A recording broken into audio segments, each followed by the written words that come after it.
Hey guys, welcome to world affairs. चलिए discuss करते हैं 11 जनवरी 2021 के डेली करंट अफेयर्स। अगर आप सीरीज पसंद करते हैं, इसको सपोर्ट करना चाहते हैं तो वीडियो को लाइक करना मत भूलिएगा। कोशिश करते हैं यहाँ पर 25,000 लाइक्स की। So like and share the video. Start करते हैं यहाँ पर फर्स्ट क्वेश्चन से। पहला क्वेश्चन आपसे यह पूछा जा रहा है यहाँ पर कि भारत शुरू करेगा दुनिया का सबसे बड़ा वैक्सीनेशन टीकाकरण अभियान इनमें से किस डेट को। बहुत ही इंपॉर्टेंट डेट है ये। हिस्ट्री बुक्स में लिखा जाएगा कि जब कोविड-19 पेंडेमिक के अगेंस्ट वैक्सीनेशन ड्राइव स्टार्ट किया गया तो इंडिया में यह कब हुआ था। सही उत्तर यहां पे है ऑप्शन सी। 16 जनवरी से स्टार्ट होगा पूरे देश में वैक्सीनेशन अभियान। और ऑफ कोर्स सबसे पहले वैक्सीन हम देंगे उन लोगों को जो हमारे हैं कोविड वॉरियर्स, जो डॉक्टर्स हैं, जो नर्सेज हैं, जो हमारे हेल्थ केयर वर्कर्स हैं, सफाई कर्मचारी हैं। इनको हम पहले करेंगे वैक्सीनेट ताकि ये सेफ रहें कोविड-19 से। और एस्टिमेट किया गया है कि इन लोगों की टोटल संख्या होगी 3 करोड़। तो 3 करोड़ की जो आबादी है, हेल्थ केयर वर्कर्स और सफाई कर्मचारी, इनको मिलेगी वैक्सीन। और उसके बाद ये वैक्सीन दी जाएगी उन लोगों को जिनकी उम्र है 50 साल से ऊपर, क्योंकि ये देखा गया है कि कोविड-19 से वो लोग जरा स्ट्रगल करते हैं जिनकी एज थोड़ी सी ज्यादा है। सो याद रखिएगा इसके बारे में। यह है दुनिया का सबसे बड़ा वैक्सीनेशन अभियान। सो आगे बढ़ते हैं अगले प्रश्न की तरफ। नेक्स्ट क्वेश्चन में आपसे ये पूछ रहे हैं कि सागर अन्वेषिका, ये आजकल काफी न्यूज में है। ये एक वेसल है और इसको हाल ही में भारत ने लॉन्च किया है। आपको ये बताना है कि ये काम क्या करेगी, इसका पर्पस क्या है। क्या ये डिफेंस करेगी, पनडुब्बी को हंट करेगी, मिसाइल टेस्टिंग के लिए है, या क्या इसका काम है रिसर्च करना। सही उत्तर यहाँ पे है ऑप्शन डी, रिसर्च पर्पस के लिए बनाई गई है सागर अन्वेषिका। ये काफी न्यूज में है और यहाँ पे आप देख पाएंगे ये इसकी फोटो है। ये यहाँ पे है ये वेसल और इसको लॉन्च किया है हमारे मिनिस्टर ऑफ साइंस ने। यहाँ पे डॉक्टर हर्षवर्धन की ट्वीट है। सागर अन्वेषिका में हाई टेक इन्होंने डिवाइसेस इंस्टॉल किए हैं। इसमें है एक नेविगेशन सिस्टम है, एडवांस नेविगेशन सिस्टम, रिसर्च और एक्सप्लोरेशन के लिए यहाँ पे बहुत सारे डिवाइस हैं। ये जाएगी हिंद महासागर में और यहाँ पे एक्सप्लोर करेगी, स्टडी करेगी एरिया को, और इसके डेटा से हिंद महासागर के बारे में जानकारी हमको ज़्यादा मिलेगी। इससे पहले इस टाइप की वेसल्स हम पहले भी लॉन्च कर चुके हैं। फॉर एग्जांपल सागर निधि है, सागर संपदा है, सागर तारा है, सागर मंजूषा है, सागर कन्या भी लॉन्च की गई थी। तो याद रखिएगा ज़्यादातर इस टाइप की जो वेसल्स होती हैं इनका काम होता है ज़्यादातर ओशन में रिसर्च करना। सो आगे बढ़ते हैं अगले प्रश्न की तरफ। यहाँ पे आपसे पूछा जा रहा है कि नेशनल यूथ डे हर साल हम कब सेलिब्रेट करते हैं। यहाँ पर देखिए जो सही उत्तर है यह है option B.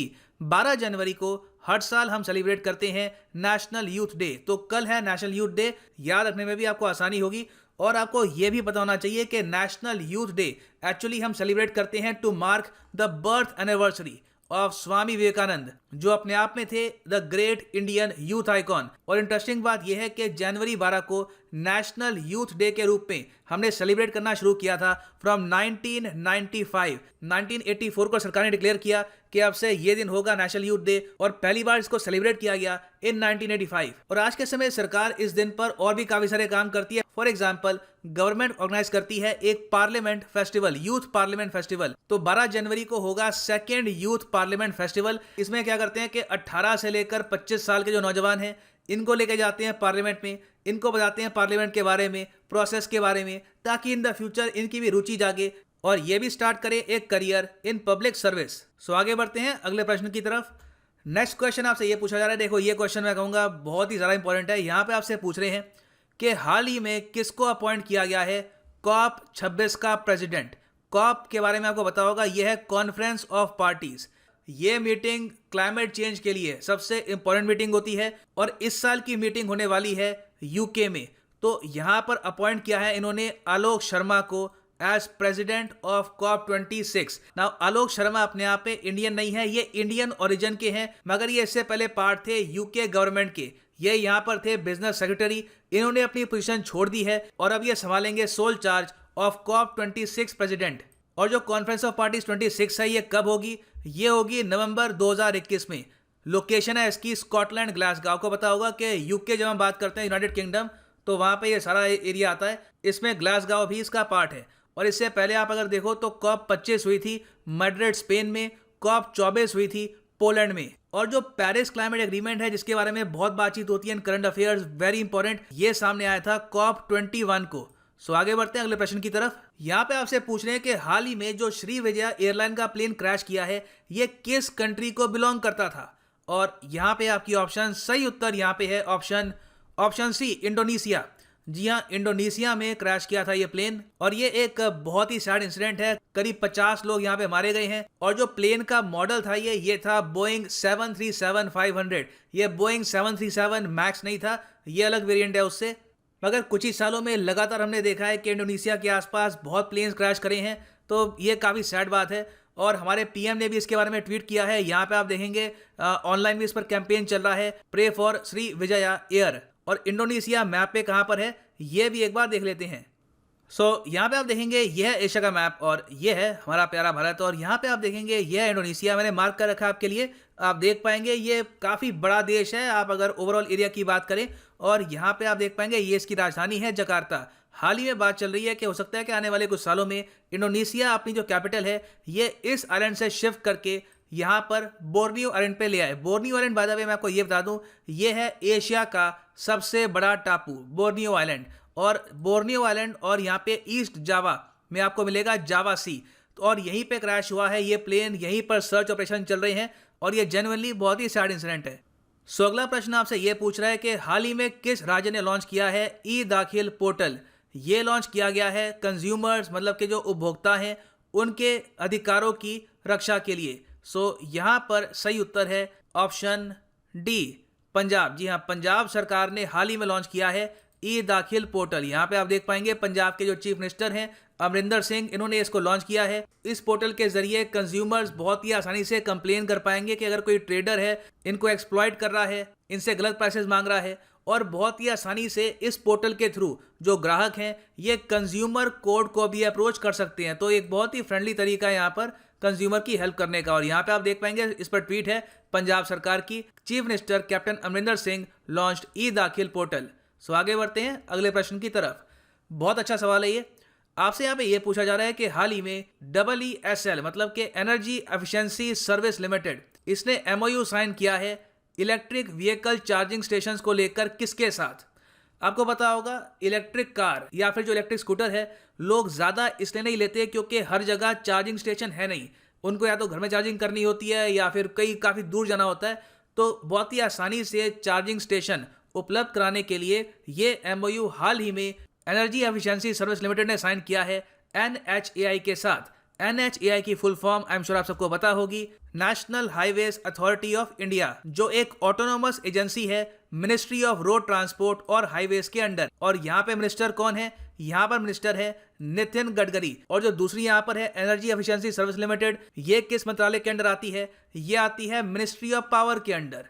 Ministry of power के मिनिस्टर कौन है यहाँ पर, ये है राजकुमार सिंह, ये करंट यूनियन मिनिस्टर है of the ministry of power. और यहाँ पे आप देख पाएंगे इस पर ट्वीट भी है, एक MOU साइन किया गया है to establish solar power projects EV charging stations. आगे बढ़ते हैं अगले प्रश्न की तरफ। बहुत अच्छा सवाल है ये सवाल आप किसी भी एग्जाम में एक्सपेक्ट कर सकते हैं। यहाँ पे आपसे पूछा जा रहा है कि शेख मुजीबुर रहमान जो फादर ऑफ नेशन है बांग्लादेश के, जिस तरीके से हम लोग कहते हैं कि भारत के फादर ऑफ नेशन है महात्मा गांधी, बांग्लादेश में कहते हैं मुजीबुर रहमान है उनके फादर ऑफ नेशन। इस साल सेलिब्रेट की जाएगी इनकी 100वीं बर्थ एनिवर्सरी। तो इसको सेलिब्रेट करने के लिए किस इंडियन पैरामिलिट्री फोर्स ने ऑर्गेनाइज करी है मैत्री साइकिल रैली। जी हाँ, भारत और बांग्लादेश के जो रिलेशन है बहुत अच्छे हैं, तो उनके फादर ऑफ नेशन की जो 100वीं बर्थ एनिवर्सरी है उसको सेलिब्रेट करने के लिए जो option B border security force है, इन्होंने ऑर्गेनाइज करी है मैत्री साइकिल रैली। ये शुरू हुई थी 10 जनवरी को और बांग्लादेश की सरकार ने यहाँ पे बोला कि बहुत ही अच्छा जेस्चर है इंडिया की तरफ से कि बॉर्डर सिक्योरिटी फोर्स ये सम्मान दे रही है शेख मुजीबुर रहमान को। और इस रैली में 13 BSF के जवान 66 डेज तक बहुत सी स्टेट से गुजरेंगे साइकिल के जरिए। ये स्टेट्स हैं वेस्ट बंगाल, आसाम, त्रिपुरा, मणिपुर, मेघालय, मिजोरम। और आप नोटिस करेंगे कि इन सब स्टेट्स में एक बात कॉमन है, ये सब बॉर्डर शेयर करती हैं विद बांग्लादेश। और ये भी जान लीजिए कि ये रैली खत्म होगी मार्च 17 को। मार्च 17 को ये लोग सेलिब्रेट करेंगे 100वीं birth anniversary of Sheikh Mujibur Rahman. याद रखिएगा, इंपॉर्टेंट है। और BSF को किस साल फॉर्म किया गया था, BSF को फॉर्म किया गया था 1965 में ऑन 1 दिसंबर 1965। और यहाँ पे आप देख पाएंगे इस पर ट्वीट भी किया है BSF के ट्विटर हैंडल ने। आगे बढ़ते हैं अगले प्रश्न की तरफ। यहाँ पे आपसे पूछा जा रहा है कि दुजोकू वैली हाल ही में काफ़ी ज़्यादा न्यूज़ में है क्योंकि वहाँ पर बहुत ही भीषण आग लगी है उसकी वजह से वाइल्ड लाइफ को काफ़ी नुकसान हुआ है। आपको सिंपली ये बताना है कि जोकू वैली आपको इनमें से किन दो स्टेट्स की बॉर्डर के करीब मिलेगी, और ये है यहाँ पे आपके ऑप्शंस। सही उत्तर यहाँ पे है ऑप्शन ए, नागालैंड और मिजोरम। अगर यहाँ पे आप देखें, ये नॉर्थ ईस्ट की स्टेट्स का मैप है। यहाँ पे आसाम है, ये नागालैंड है, ये मेघालय, मणिपुर, मिजोरम, त्रिपुरा, और यहाँ पे आप देखोगे नागालैंड और मणिपुर, इन दोनों के बीचों बीच यहाँ पे आपको मिलेगी जोगू वैली। सो यहाँ पर एक बहुत ही भीषण आग लगी थी। ये शुरू हुई थी 29 दिसंबर 2020 को, और अब हमने देखा है कि 9 जनवरी 2021 के आसपास यहाँ पे अथॉरिटीज़ ने बताया, नागालैंड की सरकार ने बताया कि कुछ हद तक जो ये आग है ये काबू में आ चुकी है, और इस आग को कंट्रोल करने के लिए इंडियन एयरफोर्स ने निभाया है क्रिटिकल रोल। ना दो जो यहाँ पर स्टेट्स हैं जो काफ़ी न्यूज़ में आ चुकी हैं, यहाँ पे जान लो नागालैंड की कैपिटल है कोहिमा, गवर्नर है नागालैंड के RN रवि, चीफ मिनिस्टर है नागालैंड के नेइपियू रियो। और मणिपुर की अगर हम बात करें तो यहाँ पे कैपिटल है इम्फाल, और गवर्नर है मणिपुर की नजमा हेपतुल्ला, चीफ मिनिस्टर है मणिपुर के एन बीरेन सिंह। सो आगे बढ़ते हैं अगले प्रश्न की तरफ। ओके, सो हाल ही में निक्सी, ये काफ़ी हद तक न्यूज़ में है। निक्सी की फुल फॉर्म है national internet exchange of India, और निक्सी ने यहाँ पर ये कहा है कि ये ऑफर करेंगे फ्री डोमेन इन लोकल इंडियन लैंग्वेजेस। ये बहुत बड़ी बात है।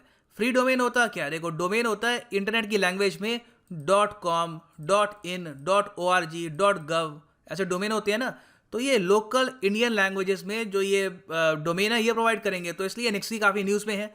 आपसे यहाँ पे ये पूछा जा रहा है कि निक्सी के आज के समय चेयरमैन कौन है? बहुत ही इंपॉर्टेंट पर्सन है ये, और यहाँ पे सही उत्तर है श्री अजय प्रकाश। ये देखो, ये सिर्फ निक्सी के चेयरमैन नहीं है, ये जो मिनिस्ट्री है इलेक्ट्रॉनिक्स एंड इंफॉर्मेशन टेक्नोलॉजी, वहाँ पर सेक्रेटरी भी हैं। मतलब कि सबसे ऊंचे गवर्नमेंट सर्वेंट, इनके ऊपर सीधा आते हैं मिनिस्टर ऑफ द मिनिस्ट्री।